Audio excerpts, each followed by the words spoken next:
பெரியவரே, உங்க வயசுக்கு நான் மரியாதை தரேன். ஆனா தப்பு செய்யாத என் மேல கை வைக்கக்கூடாது.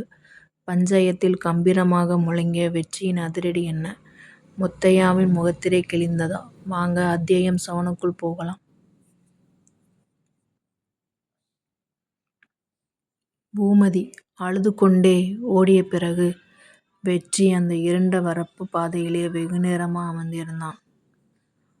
ஆனால் பூமதியின் கண்ணீரையும் அவளது அப்பாவின் கோபத்தையும் சாதாரணமாக கடந்து போக முடியவில்லை. தவறு செய்யாத நாம ஏன் பயந்து ஓட வேண்டும்? ஒளிந்து பேசியது போதும். நாளை காலையில ஊர் பெரியவர்கள் முன்னிலையில் உண்மையை உரக்கச் சொல்ல வேண்டும் என்று ஒரு தீர்மான முடிவுக்கு வந்தான். அவனது மனதில் இப்போது இருப்பது பயமில்லை, தன் காதலை காப்பாற்ற வேண்டும் என்ற வெறி மட்டும்தான். மறுநாள் காலை விடிந்ததும் விடியாததுமாக ஊரே பரபரப்பானது. வெற்றி நேராக ஊர் பஞ்சாயத்து கூடும் அந்த பெரிய அரச மரத்தடி நோக்கி கம்பீரமாக நடந்து வந்தான்.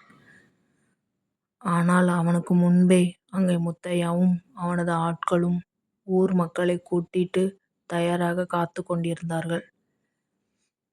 வெற்றியை கண்டதும் முத்தையா ஏராளமாக சிரித்தான்.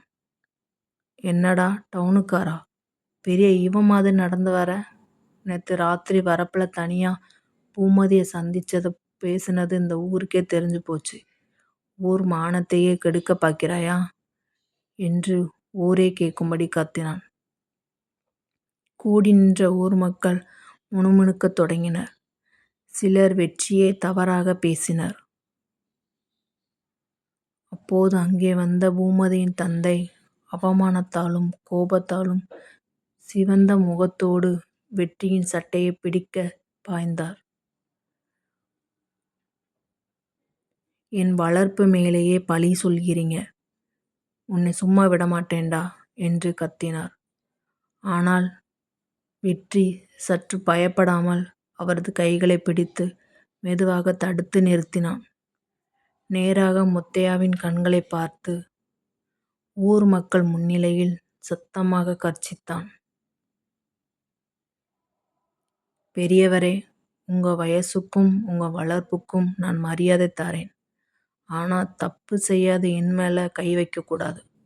ஆமா, நான் பூமதியை காதலிக்கிறேன், அதுல எந்த தப்பும் இல்லை. ஆனா நேற்று ராத்திரி நான் அவளை கூப்பிடவில்லை. அவதான் அழுதுகிட்டே வந்தா. இந்த முத்தையா செஞ்ச வில்லத்தனத்தால உங்க குடும்பம் மானமே போச்சுன்னு அவ கதறி அழுதா. இந்த யோக்கியனை முத்தையாவுக்கு பின்னாடி இருக்கிற அடியாட்களும் யாருன்னு உங்களுக்கு தெரியுமா? இவன்தான் வரப்பு பக்கத்துல என்னை தாக்க ஆட்களை அனுப்பினான்.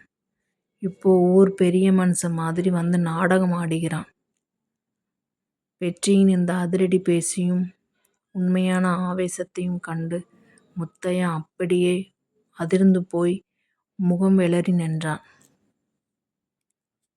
கூடியிருந்த ஊர் மக்களும் அவனது பேச்சிலிருந்த உண்மையை உணர்ந்து வாயடைத்து போயினர். பூமதியின் தந்தை அப்படியே திகைத்து நின்று வெற்றியையும் முத்தையாவும் மாறி மாறி பார்த்தார்.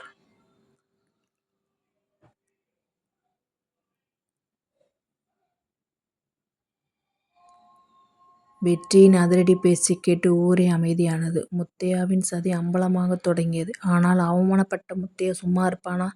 அவனது அடுத்த கொடூரமான திட்டம் என்ன? பூமதியின் தந்தை வெற்றியை ஏற்றுக்கொள்வாரா? அடுத்த விறுவிறுப்பான அத்தியாயம் 8ல் பார்ப்போம். மறக்காம நம்ம காதல் சேனலுக்கு சப்ஸ்கிரைப் பண்ணிக்கோங்க நண்பர்களே. உங்க கருத்துக்களை கமெண்டில் சொல்லுங்க.